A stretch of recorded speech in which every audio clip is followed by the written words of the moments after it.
Am I the only one losing my mind over this? Guys, I have been watching this show for decades, and I have seen good characters go bad, but what they are doing to Harrison Chase is a heart-wrenching betrayal of everything we have come to know and love about him. We are talking about Harrison Chase, the Boy Scout, the moral compass of the Port Charles Police Department, the man who has always stood for justice, truth, and doing the right thing, even when it cost him dearly. And now we are supposed to believe that he is the secret inside man working for Jen Sidwell? I am literally screaming at my television set. This is not just a bad storyline. This is ruining the character arc that took years to build. Let us break down exactly what is happening here, because my brain is still struggling to process the sheer audacity of this plot twist. For weeks, we have been wondering who the mole inside the Metro Court security system could be. We all assumed it was some random, nameless security guard who got paid off by Sidwell. We thought Ross Cullum was looking for a low-level thug. But no, the writers decided to pull the rug out from under us and reveal that the person manipulating the cameras, deleting the footage, and covering Sidwell's tracks is none other than Detective Harrison Chase. What on earth are they thinking? Why is he doing this? Is he being blackmailed? Is he being manipulated? Did Sidwell threaten someone Chase loves, like Brooke Lynn or his family? Or worse, was he actually bought off? Guys, no matter what the reason is, it does not justify turning one of our best cops into a literal villain's henchman. It is a complete disrespect to the fans who have rooted for Chase through all his heartbreaks and triumphs.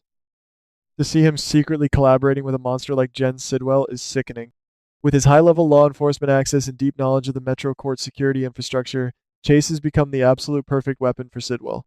Every time someone gets close to the truth, Chase is right there, quietly deleting the digital footprint, erasing the server logs, and making sure Sidwell remains completely invisible. And this brings me to the most horrifying part of this entire fiasco, Nina Reeves. Oh my goodness. Guys, my heart is in my throat just thinking about what they are doing to Nina right now. Nina has already been out of her mind with worry over Liesl Obrecht's disappearance. She has been desperate, running around Port Charles, trying to find any clue, any shred of evidence to help her family. We all know Nina can be a bit nosy, but her heart is in the right place here. She was digging into the Metro Court security files, trying to find something, anything that could point her in the right direction. And what does she find? She stumbles upon the motherlode of all secrets. Nina manages to uncover a piece of undeleted footage. A hidden file that Chase somehow missed or hadn't gotten around to wiping yet. And right there on the screen, clear as day, she sees Harrison Chase having a secret, clandestine meeting with Jens Sidwell. The look on Nina's face. You could see her entire world shatter in that moment. She realized in a split second that the police cannot be trusted, that the call is coming from inside the house, and that the man married into the Quartermain family is a traitor. But before Nina can even process this earth-shattering revelation, before she can pick up her phone to call Dante Falconeri or Sonny Corinthos, it happens. The shadow falls over her. Chase appears out of nowhere. Guys, I was jumping out of my seat. The way Chase looked at her, there was no warmth, no kindness, none of that classic Chase charm. His eyes were dead, cold, and entirely ruthless. This was not our Chase. This was a monster wearing his face. He realizes instantly that Nina knows too much. He knows that if she walks out of that room, his entire life, his career, his marriage to Brooke Lynn, and whatever dark deal he has with Sidwell will all go up in flames. So what does this supposedly good cop do? He attacks her. Harrison Chase, a sworn officer of the law, physically attacks Nina Reeves right there inside the Metro Court.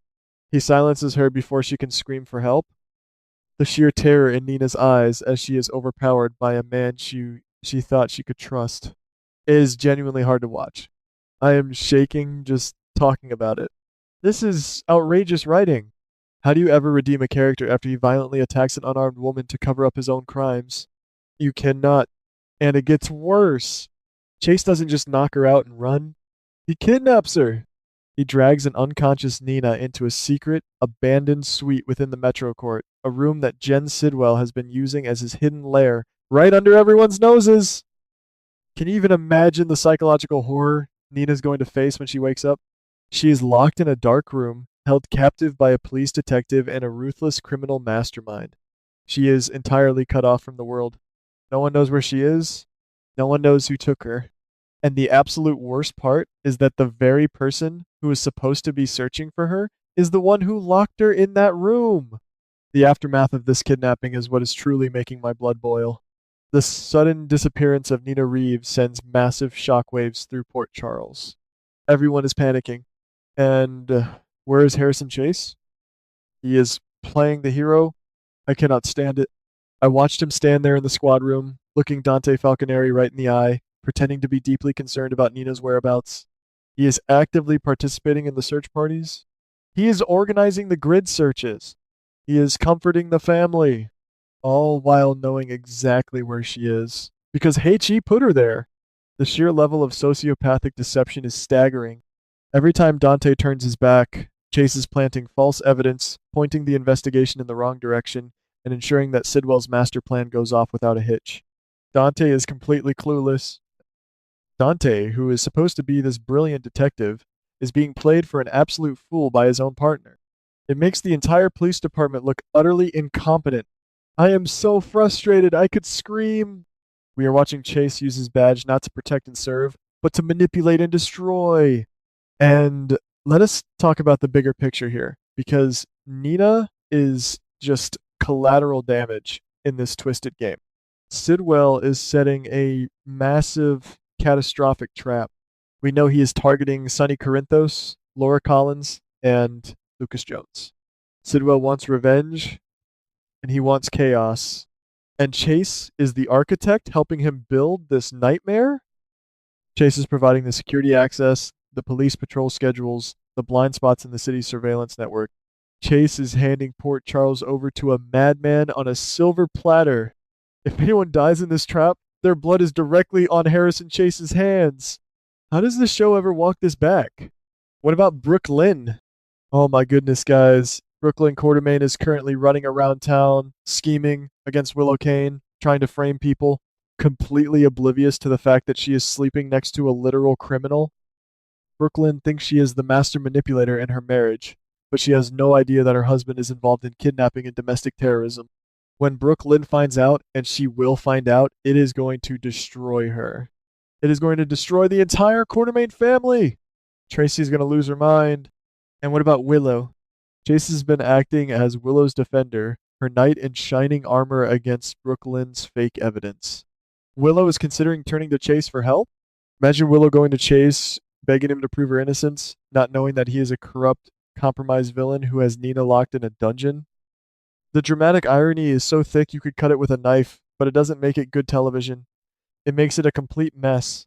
It makes me sick to my stomach to see these characters being used like pawns in a storyline that makes absolutely no logical sense for their established histories. I am just so incredibly angry at the disrespect to the fans. We invest years, decades into these characters. We watch them grow. We watch them learn from their mistakes. We watch them become pillars of the community. Harrison Chase was the guy who would arrest his own family members if they broke the law because he believed in justice that much. And now, for the sake of a cheap shock value plot twist, they have turned him into a corrupt, kidnapping thug working for a supervillain. It is lazy, it is insulting, and it is a heart-wrenching betrayal of the audience's trust. If Nina Reeves does not make it out of that room, or if she suffers some permanent trauma because of this, I will never forgive the writers. Nina has been through enough. She has had her children stolen. She has been in comas. She has been manipulated by everyone in town. And now she has to be the sacrificial lamb to prove that Harrison Chase has gone to the dark side? No, I refuse to accept this. I am demanding that they fix this. Maybe he is brainwashed? Maybe Victor Cassadine implanted a chip in his head? I don't even care how ridiculous the excuse is at this point. They just need to find a way to undo this outrageous writing before the character of Harrison Chase is permanently ruined forever. We have to brace ourselves, guys. The next few weeks are going to be agonizing. Watching Chase smile in Brooklyn's face, watching him pat Dante on the back, all while Nina is screaming for help in a soundproof room at the Metro Court. It is going to take everything in me not to throw my remote control through the television screen. I need you all to sound off in the comments right now. Are you as furious as I am? Do you think there is any coming back from this for Chase? Let me know, because I feel like I am losing my absolute mind watching my favorite soap opera tear itself to pieces